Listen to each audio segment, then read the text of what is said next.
الحمد للہ رب العالمین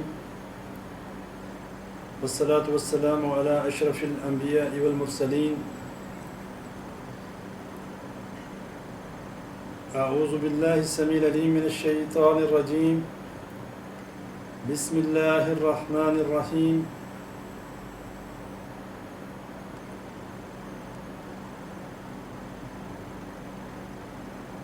یا ایہا الذین آمنوا اتقوا اللہ حق تقاته ولا تموتن الا وانتم مسلمون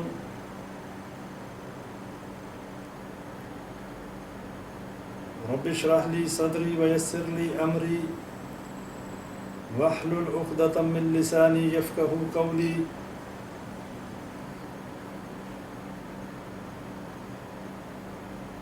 اما بعد قال اللہ تبارک وتعالی فی القرآن المجید ربنا وبعث فیہم رسولا منہم یتلو علیہم آیاتک ویعلمہم الکتاب والحکمہ ویزکیہم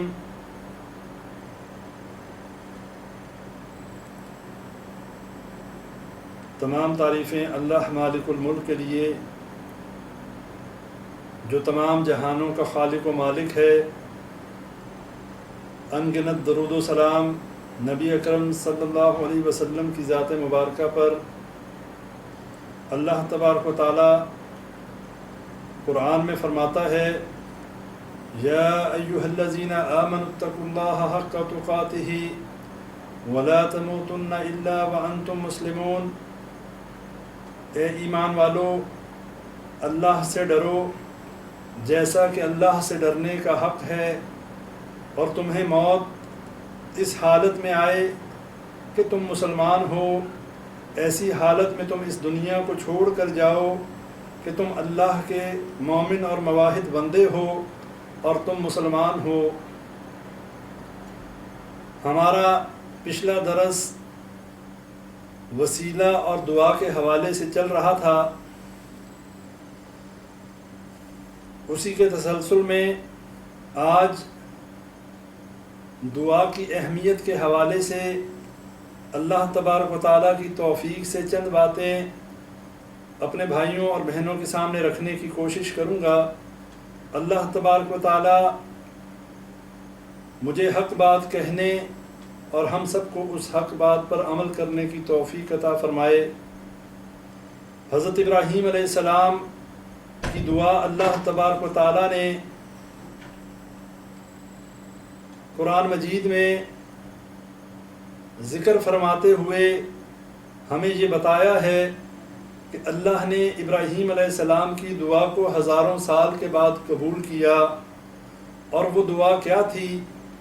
ربنا وبعث فیہم رسولا منہم یتلو علیہم آیاتک ویعلمہم الکتاب والحکمہ ویزکیہم، اے ہمارے پروردگار ان لوگوں میں خود انہی کی قوم سے ایک رسول بھیج جو انہیں تیری آیات سنائے، انہیں کتاب اور حکمت سکھائے اور ان کی زندگیاں سنوار دے۔ سورہ بقرہ میں اللہ تبارک و تعالیٰ نے اس بات کو ذکر کیا ہے۔ نبی اکرم صلی اللہ علیہ وسلم فرمایا کرتے تھے کہ میں اپنے باپ ابراہیم علیہ السلام کی دعا کا نتیجہ ہوں، اور یہ بات آپ بھائیوں کے گوش گزار کرنا چاہتا ہوں کہ ابراہیم علیہ السلام نے یہ دعا ہزاروں سال پہلے اللہ سے کی تھی، جو اللہ نے ہزاروں سال کے بعد اس دعا کو قبول کیا اور نبی اکرم صلی اللہ علیہ وسلم کو مبعوث فرمایا۔ اور جیسا کہ دعا کی اہمیت سے کوئی بھی انکار نہیں کر سکتا، دعا نماز کی شکل میں ہو، دعا اللہ تبارک و تعالیٰ کے سامنے گڑ گڑانے اور عاجزی کرنے کا نام ہو، عبادات کی اصل روح جو ہے وہ دعا ہے، اور جو شخص دعا کو عبادت سمجھ کر مانگنے والا ہو کسی حال میں بھی مایوس اور ناکام نہیں ہوتا۔ اگر اس کی حاجت کو اللہ تبارک و تعالیٰ فوری طور پر پورا کر دے یہ اللہ کا فضل و کرم اور اللہ کا انعام ہے، اور اگر مطلوبہ حاجت پوری نہ ہو تب بھی اس کی محنت جو ہے ایک بڑے اور یقینی فائدے سے محروم نہیں رہتی، اور بطور عبادت آخرت میں اس کا اجر و ثواب جس کا احساس انسان کو دنیا کی بجائے آخرت میں کہیں زیادہ ہوگا۔ یہ بات ذہن نشین رہنی چاہیے کہ دعا چونکہ عبادت ہے، نبی صلی اللہ علیہ وسلم نے فرمایا الدعا هو العبادہ، کہ دعا عبادت ہے، لہٰذا ہمیں اللہ سے کثرت سے دعائیں کرنی چاہیے، اس لیے کہ دعا ایسی عبادت ہے کہ جس کا کرنے والا جب اللہ کو خالصتاً پکارتا ہے، اللہ کے سامنے اپنی مشکلوں کو رکھتا ہے، اللہ تبارک و تعالیٰ ان کی دعاؤں کو قبول بھی کرتا ہے، اور اگر اللہ دعا فوری قبول نہ کرے، اللہ دعا کرنے والے سے بڑا راضی ہوتا ہے، اللہ مانگنے والے سے بڑا خوش ہوتا ہے۔ اللہ یہ جانتا ہے کہ میرا یہ بندہ اسے مجھ پر یقین ہے، اس کا میرے اوپر ایمان ہے، یہ اپنی مشکلات میں مجھے پکارتا ہے، اور دعا جو ہے یہ بہترین ہدیہ ہے۔ ایک مسلمان کا اپنے مسلمان بھائی کے لیے اگر کوئی بہترین ہدیہ ہو سکتا ہے، اگر کوئی تحفہ ہو سکتا ہے تو وہ یہ دعا ہے۔ اس کی دلیل ہمیں نبی اکرم صلی اللہ علیہ وسلم کی زندگی سے بھی ملتی ہے، ان کے اسوہ حسنہ سے بھی ملتی ہے، اور اسی طرح پہلے انبیاء کرام کی اسوہ حسنہ میں بھی ہمیں یہ بات ملتی ہے۔ آج انشاءاللہ آپ بھائیوں کے سامنے نبی اکرم صلی اللہ علیہ وسلم کے زمانے میں ان کے اسوہ حسنہ سے میں آپ کے سامنے چند مثالیں رکھوں گا کہ کس طریقے سے صحابہ کرام یہ چاہتے تھے اللہ تعالیٰ کے نبی صلی اللہ علیہ وسلم ان کے حق میں دعا کر دیں، اور اس کے لیے وہ کتنا زیادہ نبی اکرم صلی اللہ علیہ وسلم کی مجلس میں پیش رہا کرتے تھے۔ غزوہ تبوک کا موقع ہے، دوران سفر سامان ختم ہو گیا، کھانے پینے کی اشیاء کا فقدان ہو گیا۔ حضرت عثمان رضی اللہ تعالی عنہ نے سامان خرد و نوش سے لدے ہوئے بے شمار اونٹ مہیا کر دیے۔ رسول اکرم صلی اللہ علیہ وسلم نے خوش ہو کر اپنے دونوں ہاتھ آسمانوں کی طرف اٹھا کر 3 دفعہ یہ دعا فرمائی، یا اللہ میں عثمان سے راضی ہوں، تو بھی عثمان سے راضی ہو جا۔ پھر صحابہ کرام سے کہا تم بھی عثمان کے حق میں دعا کرو۔ اسی طرح 2 ہجری میں جنگ بدر کے لیے نکلنے سے قبل رسول اکرم صلی اللہ علیہ وسلم نے صحابہ کرام سے مشاورت فرمائی۔ دوران مشاورت حضرت مقداد بن اسود رضی اللہ تعالیٰ عنہ نے مختصر تقریر کی اور کہا یا رسول اللہ صلی اللہ علیہ وسلم، ہم وہ نہیں جو موسیٰ کی قوم کی طرح کہہ دیں فَاذْهَبْ أَنْتَ وَرَبُّكَ فَقَاتِلَ إِنَّا هَاهُنَا قَاعِدُونَ، تو اور تیرا رب جا کر لڑے، ہم تو یہاں بیٹھے ہیں۔ اس اللہ کی قسم جس کے قبضے قدرت میں ہماری جان ہے، جس کے ہاتھ میں ہماری جان ہے، جس نے آپ کو حق کے ساتھ بھیجا ہے، ہم آپ کے دائیں بائیں آگے پیچھے لڑیں گے، واللہ جب تک ہم میں سے ایک آنکھ بھی گردش کرتی ہے آپ کا ساتھ نہ چھوڑیں گے۔ یہ الفاظ سن کر رسول اکرم صلی اللہ علیہ وسلم کا چہرہ مبارک خوشی سے چمک اٹھا۔ حضرت مقداد رضی اللہ تعالیٰ عنہ کے لیے دعائے خیر فرمائی۔ دوسرے صحابہ کرام رضوان اللہ علیہم اجمعین کو رشک آنے لگا، کاش یہ الفاظ زبان رسالت سے ان کے لیے نکلے ہوتے۔ اور حضرت سعد بن معاذ رضی اللہ تعالیٰ عنہ کی اسلام کے لیے خدمات بڑی مخلصانہ، بڑی فداکارانہ تھیں۔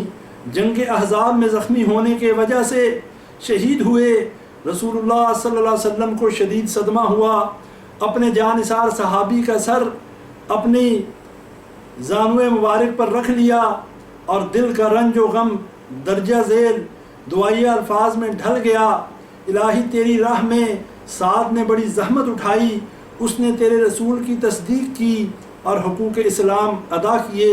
الہی تو اس کی روح کے ساتھ ویسا ہی معاملہ کر جیسا تو اپنے دوستوں کی روح کے ساتھ کرتا ہے۔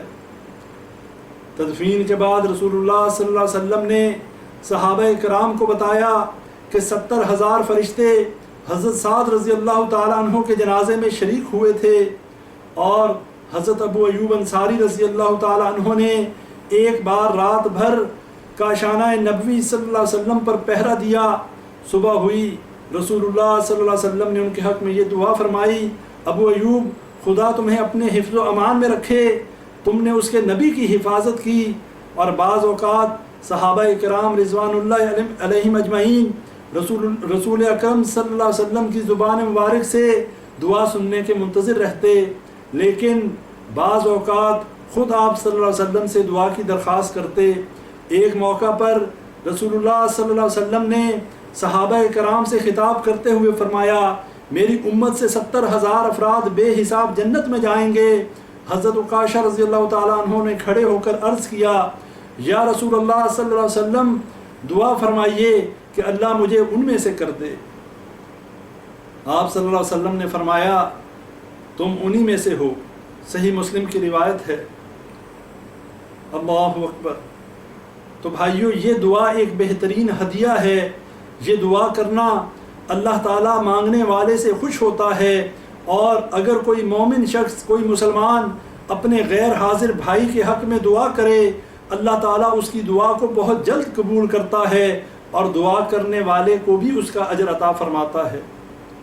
پھر یہ بات آپ کے ذہنوں میں رہنی چاہیے، جب انسان کا سہارا ٹوٹ جاتا ہے، جب انسان مشکلوں اور مصائب کا شکار ہو جاتا ہے، جب انسان ہر طرف سے مایوس ہو جاتا ہے، دنیا کے وسائل ختم ہو جاتے ہیں، ظاہری اسباب ناکام ہو جاتے ہیں، عزیز و اقارب پر اعتماد نہیں رہتا، بھائی بھائی کا ساتھ دینے کو تیار نہیں ہوتا، بیوی شوہر کے ساتھ اور اولاد اپنے والدین کے ساتھ کھل کر معاملہ طے نہیں کر سکتے، مسئلہ حل نہیں کر سکتے، سب کچھ ہوتے ہوئے بھی انسان تنہائی اور بے بسی کا شکار ہوتا ہے۔ ایسے موقع پر صرف ایک ہی راستہ اور ایک ہی در ہے، ایک ہی دروازہ ہے، اور وہ دروازہ اللہ مالک الملک کا دروازہ ہے جو ہر وقت کھلا رہتا ہے۔ اللہ اس انتظار میں رہتا ہے کب اس کا بندہ اس کی طرف رجوع کرے، اور اس کیفیت کا ذکر اللہ قرآن میں فرماتا ہے، اَمَّن يُجِيبُ الْمُضْطَرَّ إِذَا دَعَا وَيَكْشِفُ السُّوءَ وَيَجْعَلْ لَكُمْ خُلَفَاءَ الْأَرْضِ إِلَٰهٌ مَّعَ اللَّهِ أَإِلَٰهٌ مَّعَ اللَّهِ، بھلا کون ہے جو بے قرار کی دعا کو قبول کرتا ہے؟ اَمَّن يُجِيبُ الْمُضْطَرَّ إِذَا دَعَاهُ وَيَكْشِفُ السُّوءَ، کون ہے جو بے قرار کی دعا کو قبول کرتا ہے جب وہ اسے پکارتا ہے؟ وَيَجْعَلْ لَكُمْ خُلَفَاءَ الْأَرْضِ أَإِلَٰهٌ مَّعَ اللَّهِ، اس کی تکلیف دور کرتا ہے، زمین میں تمہیں خلافت عطا کرتا ہے، یہ اللہ کے سوا کوئی اور بھی ہے؟ أَإِلَٰهٌ مَّعَ اللَّهِ، کیا اللہ کے علاوہ کوئی اور ہے جو تمہیں زمین کے اندر خلافت عطا کرتا ہے، جو تمہاری تکلیفوں کو تم سے دور کرتا ہے؟ یہ بات اللہ نے قرآن میں فرما دی ہے۔ اللہ کے علاوہ کوئی تکلیفوں کو دور کرنے والا نہیں، کوئی مشکلوں کو حل کرنے والا نہیں، اور یہ بات ہمارے ذہنوں میں رہنی چاہیے کہ جو اللہ اکیلا مالک الملک ہے۔ ایک شخص نبی صلی اللہ علیہ وسلم کی خدمت میں حاضر ہوا، عرض کیا، یا رسول اللہ صلی اللہ علیہ وسلم، آپ ہمیں کس چیز کی طرف دعوت دیتے ہیں؟ آپ صلی اللہ علیہ وسلم نے ارشاد فرمایا، اللہ کی طرف جو اکیلا ہے، جس کا کوئی شریک نہیں۔ جب تم کسی مشکل میں ہوتے ہو، تمہاری مشکل کشائی کرتا ہے، جنگلوں میں راہ بھول کر اسے پکارتے ہو، تمہاری رہنمائی کرتا ہے، اور جب تمہاری کوئی چیز کھو جائے اور اس سے مانگو تو تمہیں واپس لوٹا دیتا ہے، جب قحط سالی میں اس سے دعائیں مانگو تو موسلادھار بارشیں برساتا ہے۔ قرآن مجید نے ہمارے سامنے انبیاء کرام کی بہت سی مثالیں رکھی ہیں، انہوں نے مصیبت پریشانی میں آزمائش کے وقت اللہ کو پکارا، اللہ نے ان کی مصیبت اور تکلیف دور فرمائی۔ بڑی مشہور بات اس بستی کا ذکر، یونس علیہ السلام کی قوم، اللہ نے یونس علیہ السلام کی قوم کے اوپر عذاب کو منتخب کر لیا، عذاب بھیجنے کا فیصلہ کر لیا۔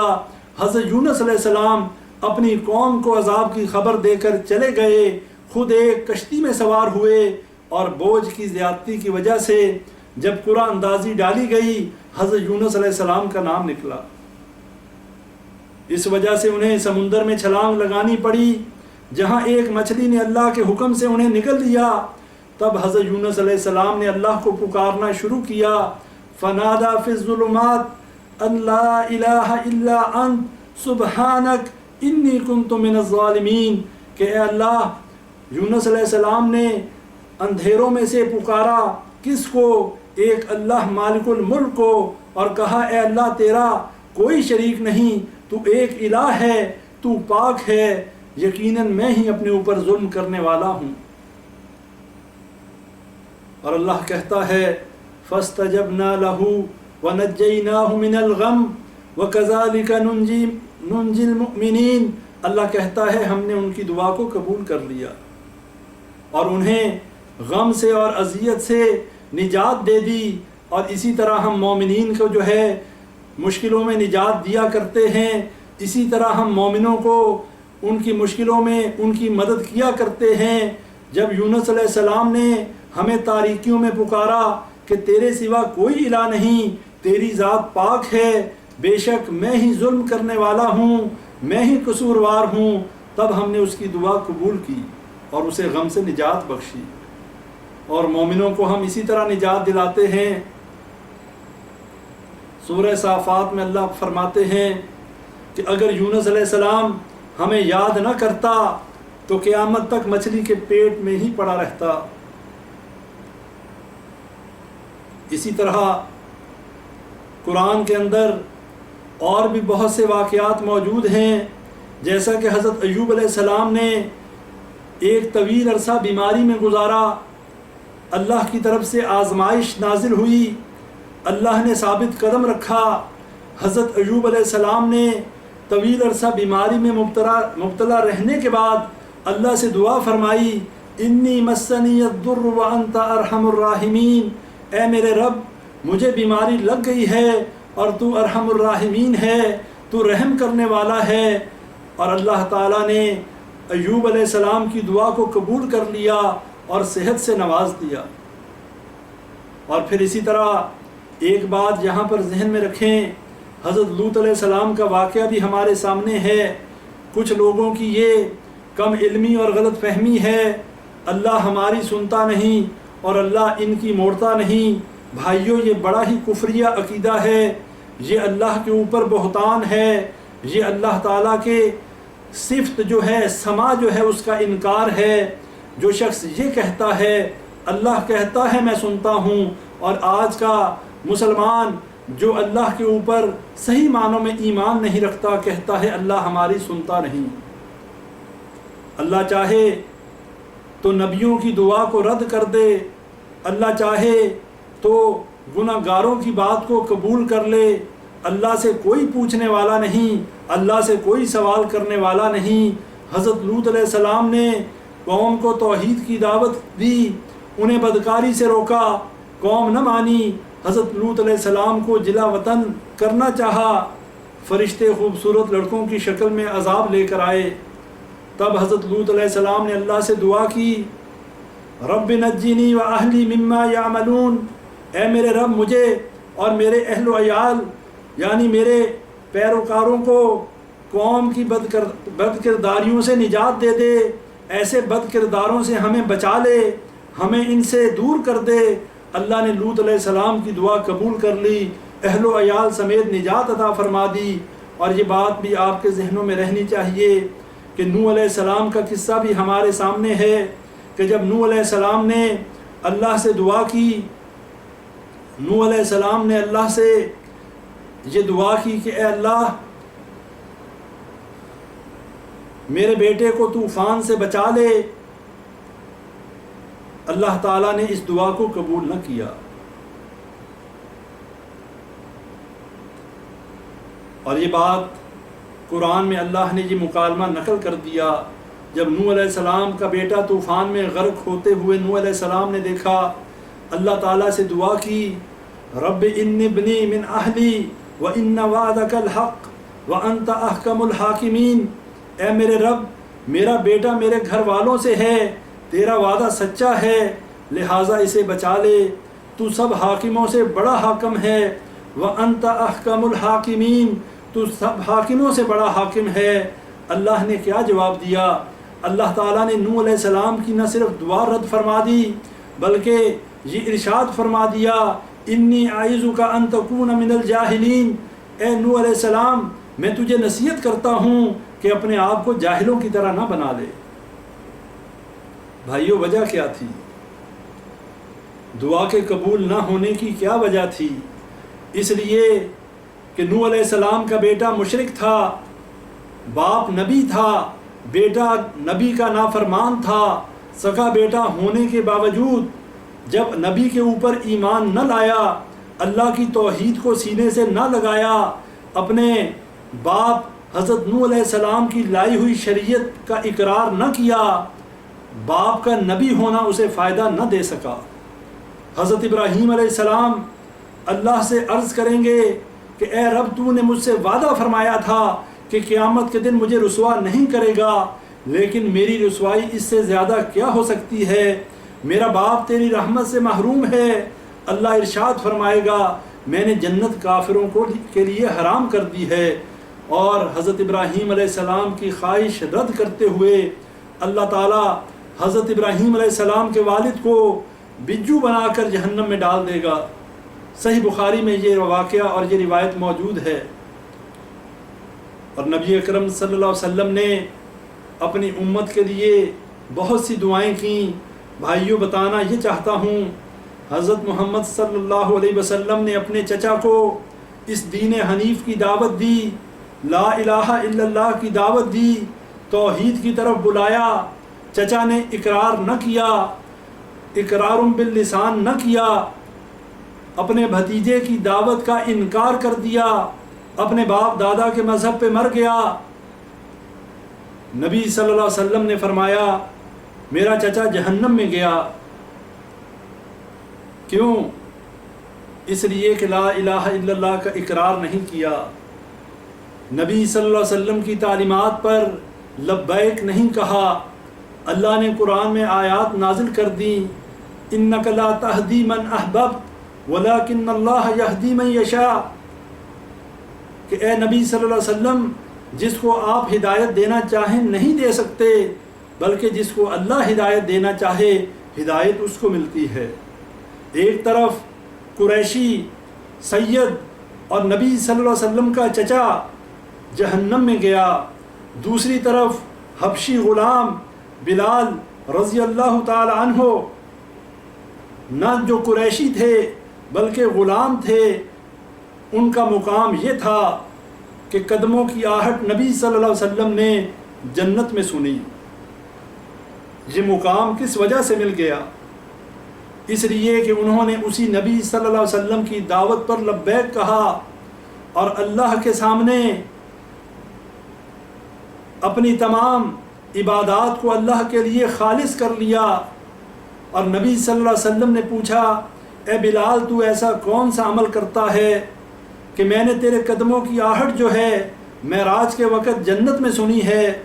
بلال رضی اللہ تعالیٰ عنہ نے فرمایا، اے اللہ کے نبی صلی اللہ علیہ وسلم، ایسا تو کوئی خاص عمل مجھے یاد نہیں، لیکن جب بھی وضو کرتا ہوں حسب توفیق نوافل پڑھ لیتا ہوں۔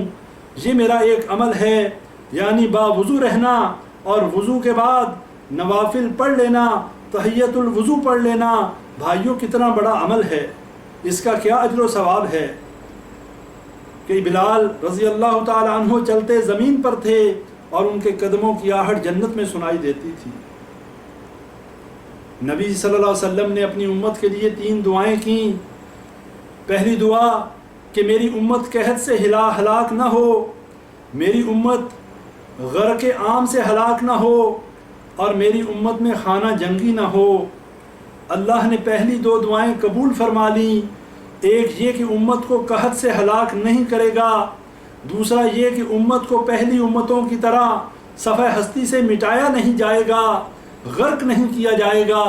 لیکن تیسری دعا قبول نہیں فرمائی، اور وہ دعا یہ تھی کہ میری امت میں خانہ جنگی نہ ہو، بھائی بھائی کا گلا نہ کاٹے، ایک دوسرے کے اوپر جو ہے چھریاں نہ چلیں، ایک دوسرے کی جان نہ لی جائے، اللہ نے یہ دعا قبول نہیں فرمائی۔ صحیح مسلم کی یہ روایت ہے۔ بھائیوں یہ بات ذہنوں میں رکھ لیں، آج اپنے ارد گرد دیکھ لیں، کہیں پر کسی کی گردن کٹ رہی ہے، کہیں کسی کا مال لٹ رہا ہے، کہیں کسی کی عزت سے کھیلا جا رہا ہے۔ یہ باتیں قیامت کی نشانیوں میں سے ہیں کہ جب نبی صلی اللہ علیہ وسلم نے فرمایا قرب قیامت جو ہے حرج زیادہ ہوگا، اور پوچھا حرج کیا ہے؟ فرمایا قتل و عام بہت زیادہ ہوگا، شراب کھلے عام پی جائے گی، بدکاری اور فحاشی کھلے عام کی جائے گی۔ یہ قیامت کی نشانیوں میں سے ہے۔ لیکن نبی صلی اللہ علیہ وسلم کی جو دعائیں قبول ہو گئیں، ایک یہ امت قحط سے ہلاک نہ ہوگی، دوسرا یہ امت جو ہے پہلی امتوں کی طرح انہیں صفحہ ہستی سے نہیں مٹایا جائے گا۔ بھائیو دعا کی بڑی اہمیت ہے۔ انبیاء کرام اپنے لیے اور اپنی امتوں کے لیے دعائیں کرتے رہے، اور نبی صلی اللہ علیہ وسلم نے بھی اپنی امت کے لیے بہت دعائیں کیں، اور صحابہ کرام نے اپنی زندگیوں میں نبی صلی اللہ علیہ وسلم سے دعائیں کروائیں۔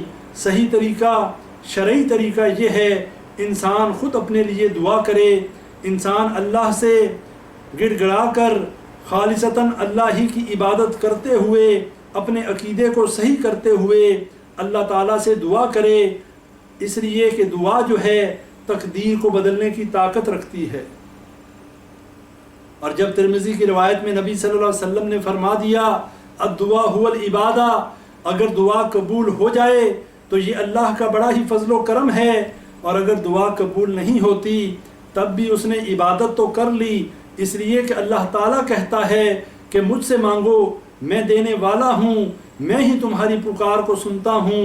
وَإِذَا سَأَلَكَ عِبَادِي أَنِّي فَإِنِّي قَرِيبٌ أُجِيبُ دَعْوَةَ الدَّاعِ إِذَا دَعَانِ فَلْيَسْتَجِيبُوا لِي وَلْيُؤْمِنُوا بِي لَعَلَّهُمْ يَرْشُدُونَ۔ اللہ قرآن میں کہتا ہے اے نبی صلی اللہ علیہ وسلم، جب آپ سے یہ میرے بارے میں سوال کریں، میرے بندے میرے بارے میں سوال کریں، فرما دیجئے میں سنتا ہوں اور میں قریب ہوں۔ جب اللہ کہتا ہے میں سنتا ہوں، پھر میرے بھائیوں ہمیں اللہ ہی کو پکارنا چاہیے۔ اور دعا عبادت اس لیے بھی ہے کہ پہلے مشرکین مکہ کے اندر یہی ایک ایسا معاملہ تھا جس وجہ سے وہ لوگ شرک میں مبتلا ہو گئے، ان لوگوں نے اللہ کے ساتھ شرک شروع کر دیا، اور یہی وہ ایک معاملہ ہے کہ جس کے اوپر شیطان نے انسانوں کو گمراہ کر دیا۔ کچھ نے جنوں کی جو ہے وہ پناہ لینا شروع کر دی، کچھ نے اللہ کو چھوڑ کر شیاطین کو اپنا جو ہے مشکل کشا اور حاجت روا سمجھنا شروع کر دیا۔ جب وہ لوگ سفر اور حضر میں ہوتے، جب سفر میں ہوتے کسی بستی میں پہنچتے، اگر جنگل میں پڑاؤ آ جاتا، وہاں کے سردار اور وہاں کے جن اور شیطان کو پکارتے اور کہتے کہ ہم تیری پناہ میں آتے ہیں۔ اللہ نے فرمایا اس بات سے جنات اور سرکشی میں بڑھ جاتے اور زیادہ جو ہے زمین کے اوپر فساد برپا کرتے، جب دیکھتے کہ انسان اللہ مالک الملک کو چھوڑ کر ہماری پناہ میں آنا چاہتا ہے تو وہ اور تکبر اور غرور میں آتے ہوئے سرکشی کرتے اور زیادہ ان کو تنگ کرتے۔ اللہ قرآن میں کہتا ہے یا ایھا الذین آمنوا اذکروا اللہ ذکرا کثیرا، اے لوگو جو اللہ پر ایمان لائے ہو، یا ایھا الذین آمنوا اذکروا اللہ ذکرا کثیرا، اللہ کو کثرت سے یاد کرو۔ اور اللہ کو کثرت سے یاد کرنے کا مطلب یہ ہے انسان اپنے قول و فعل دونوں میں اللہ کو یاد رکھے۔ قول سے مراد اللہ کا ذکر کرتا رہے، ہر بات پہ اللہ کا شکر ادا کرتا رہے، الحمدللہ کہتا رہے، استغفر اللہ کہتا رہے، اللہ سے اپنے گناہوں کی معافی مانگتا رہے، اور فعلاً اللہ کی عبادت کرے، نماز پڑھے، روزہ رکھے، حج کرے، والدین کے حقوق پورے کرے، بیوی بچوں کے حقوق پورے کرے، عزیز و اقارب اور ہمسایوں کے ساتھ اچھا سلوک کرے، بیواؤں اور یتیموں کے حق ادا کرے، لین دین کاروبار کے معاملات میں لوگوں کا حق نہ مارے، اسی طرح حقوق العباد کا بھی وہ خیال رکھے۔ نبی صلی اللہ علیہ وسلم نے فرمایا من اطاع اللہ فقد ذکر اللہ، جس نے اللہ کی اطاعت کی اس نے گویا اللہ کا ذکر کیا، یعنی کہ اللہ کی اطاعت کرنا، اللہ کا ذکر کرنے کے مترادف ہے، اور اللہ کا ذکر جو ہے وہ عبادت ہے۔ اسی لیے جو شخص اللہ کی اطاعت کرے گا اس کا مطلب یہ ہے وہ اللہ کی عبادت کرنے والا ہے۔ اور قرآن میں اللہ فرماتا ہے وَاذْكُرُوا اللَّهَ كَثِيرًا لَعَلَّكُمْ تُفْلِحُونَ، اللہ کو کثرت سے یاد کیا کرو تاکہ تم فلاح پا جاؤ۔ ایک آدمی نے نبی صلی اللہ علیہ وسلم سے عرض کیا یا رسول اللہ صلی اللہ علیہ وسلم، جہاد کرنے والوں میں سب سے زیادہ اجر پانے والے کون ہیں؟ آپ صلی اللہ علیہ وسلم نے فرمایا جو ان میں سے اللہ کو کثرت سے یاد کرنے والے ہیں۔ پھر اس نے سوال کیا روزہ رکھنے والوں میں سے سب سے زیادہ اجر کسے ملے گا؟ آپ صلی اللہ علیہ وسلم نے ارشاد فرمایا جو ان میں سے اللہ کو کثرت سے یاد کرے۔ پھر اس نے سوال کیا نماز، زکوٰۃ، حج اور صدقہ کرنے والوں کے متعلق پوچھا تو آپ نے ہر ایک کا یہی جواب دیا جو ان میں سے اللہ کو کثرت سے یاد کرنے والا ہے۔ مسند احمد کی یہ روایت ہے۔ ایک شخص نے نبی صلی اللہ علیہ وسلم سے سوال کیا سب سے افضل عمل کون سا ہے؟ آپ صلی اللہ علیہ وسلم نے ارشاد فرمایا تو اس دنیا سے اس حال میں رخصت ہو تیری زبان اللہ کی یاد میں مشغول ہو۔ بھائیو یہ سب سے بڑا عمل ہے، یہ سب سے افضل عمل ہے۔ جو پہلے میں نے درس شروع کرنے سے پہلے جو آیات آپ کے سامنے رکھی تھیں، یا ایھا الذین آمنوا اتقوا اللہ حق تقاتہ ولا تموتن الا وانتم مسلمون، اے ایمان والو اللہ سے ویسے ڈرو جیسا کہ ڈرنے کا حق ہے، اور تمہیں موت اس حالت میں آئے کہ تم مسلمان ہو۔ یہ بات اس کی جو ہے تصدیق کرتے ہوئے اس حدیث سے ہمیں یہ بات پتہ چلتی ہے سب سے افضل عمل نبی صلی اللہ علیہ وسلم نے فرمایا انسان دنیا سے اس حال میں رخصت ہو کہ اس کی زبان اللہ کی یاد میں مشغول ہو۔ ترمذی کی روایت ہے۔ اور یہ کب ہوگا؟ یہ تبھی ہو سکتا ہے جب ہم دن کے 24 گھنٹے اور سارا دن اور ساری رات، ہفتے کے 7 دن، مہینے کے 30 دن، سال کے 12 مہینے ہم اللہ کے فرما بردار بندے بن کر رہیں، ہم ہر حال میں اللہ کے مطیع اور فرما بردار ہوں، اللہ کی عبادت کرنے والے ہوں، اللہ کی توحید کو سمجھنے والے ہوں، بدعات سے اپنے آپ کو بچانے والے ہوں، شیطان کو اپنا دشمن سمجھنے والے ہوں، اور اللہ کا دیا ہوا یہ سبق اس قرآن میں جو اللہ نے فرما دیا کہ یہ شیطان تمہارا کھلا دشمن ہے۔ یا ایھا الذین آمنوا ادخلوا فی السلم کافہ ولا تتبعوا خطوات الشیطان انہ لکم عدو مبین، اے ایمان والو اس دین میں پورے کے پورے داخل ہو جاؤ، اور پورے کے پورے داخل ہونے کے بعد کیا کرو؟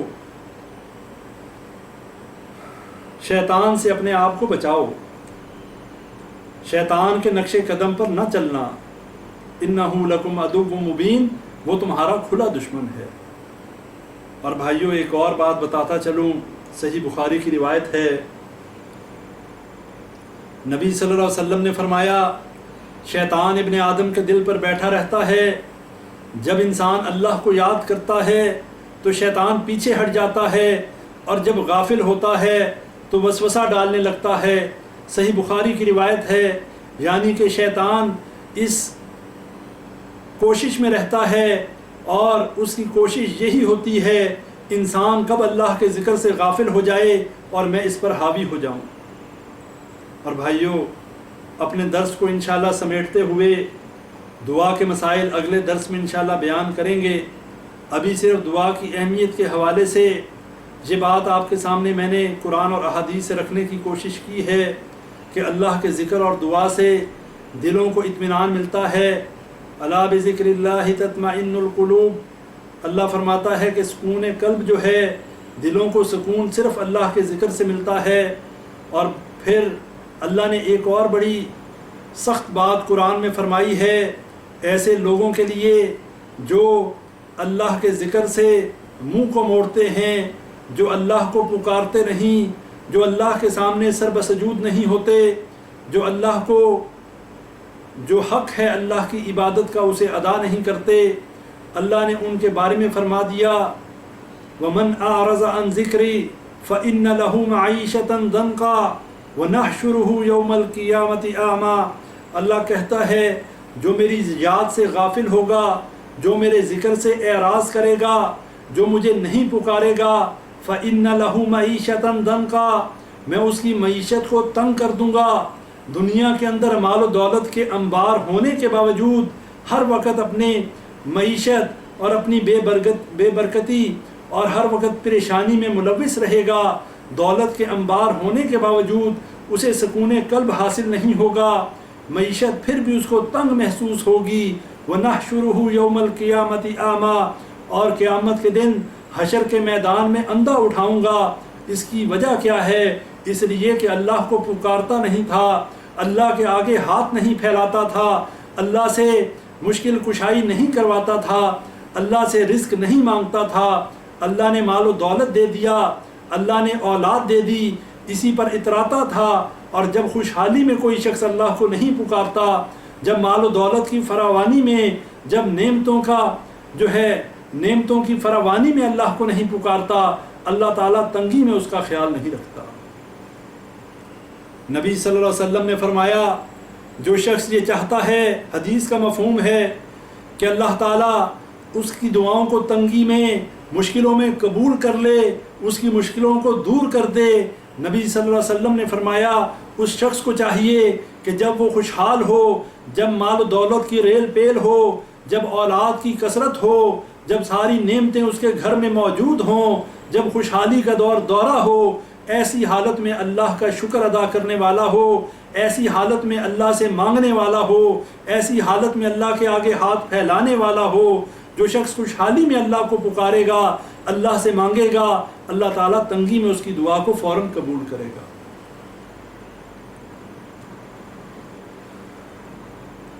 تو بھائیو، آج جو باتیں ہم نے اللہ کی توفیق سے سیکھنے اور سمجھنے کی کوشش کی ہے، اس میں دعا کی اہمیت اور اللہ کے ذکر کے حوالے سے ہم نے قرآن اور احادیث سے ہم نے باتیں آپ بھائیوں کے سامنے رکھی ہیں۔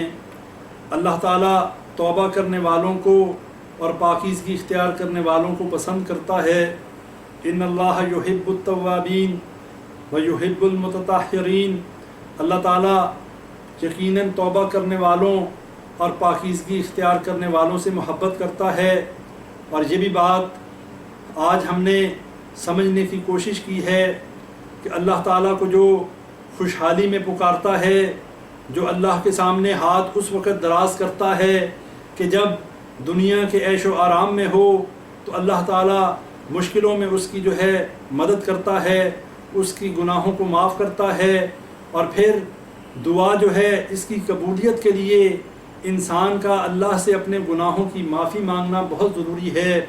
تفصیل کے ساتھ انشاءاللہ اگلے درس میں ہم اس کے بارے میں بات کریں گے، لیکن خلاصتاً بیان کر دیتا ہوں کہ انسان اللہ سے جب دعا کرتا ہے، یا تو وہ دعا فوراً قبول کر لی جاتی ہے، یا اللہ تعالیٰ اس دعا کو آخرت کے لیے ذخیرہ کر دیتا ہے، اور یا پھر اللہ تعالیٰ اس دعا کے بدلے اس کی کوئی اور مصیبت وہ ٹال دیتا ہے۔